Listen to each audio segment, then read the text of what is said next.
Starting a own clothing brand from scratch లో ఇది day 4. Hi guys, this is Kiran Gujjal and welcome to mister KG official. మన brand కి name ఉంది, నా logo కూడా రెడీ అయింది అండ్ స్టోరీ కూడా క్లియర్ గా ఉంది. కానీ ఇంకా ఒక ఇంపార్టెంట్ స్టెప్ ఉంది, మన బ్రాండ్ ని లీగల్ గా ప్రొటెక్ట్ చేయడం.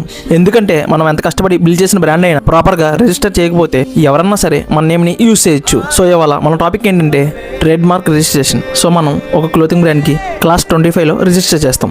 సింపుల్ గా చెప్పాలంటే మన బ్రాండ్ నేమ్ అండ్ లోగోని లీగల్లీ సెక్యూర్ చేయడం. అండ్ ఇంపార్టెంట్ పాయింట్ ఏంటంటే మనం మన బ్రాండ్ కి నేమ్ డిసైడ్ చేసిన రోజే వేరే వాళ్ళ పేరు మీద ఉందో లేదని ట్రేడ్ మార్క్ సెర్చ్ లో చెక్ చేసాం. సో ఇప్పుడు మనకి క్లారిటీ ఉంది, no confusion, no conflicts. Next step ఏంటంటే మన బ్రాండ్ నేమ్ అండ్ లోగోని రెండు కలిపి అఫీషియల్ గా ట్రేడ్ మార్క్ కి అప్లై చేయడం. మనం అప్లై చేశాక మన బ్రాండ్ నేమ్ అండ్ లోగోకి ఎలాంటి కాన్ఫ్లిక్ట్స్ లేకపోతే around 8 to 12 months TM stage లో ఉంటుంది, అంటే ట్రేడ్ మార్క్ స్టేజ్ లో ఉంటుంది. ఆ టైంలో మనం మన లోగో మీద టీఎం సింబల్ యూజ్ చేయొచ్చు.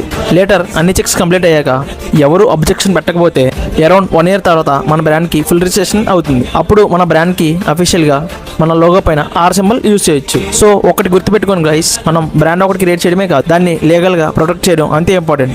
That's it, day 4 completed. ఇంకా మన బ్రాండ్ కి లీగల్ స్ట్రెంత్ కూడా యాడ్ అయింది. రేపు నెక్స్ట్ స్టెప్ తో కలుద్దాం. See you tomorrow, bye.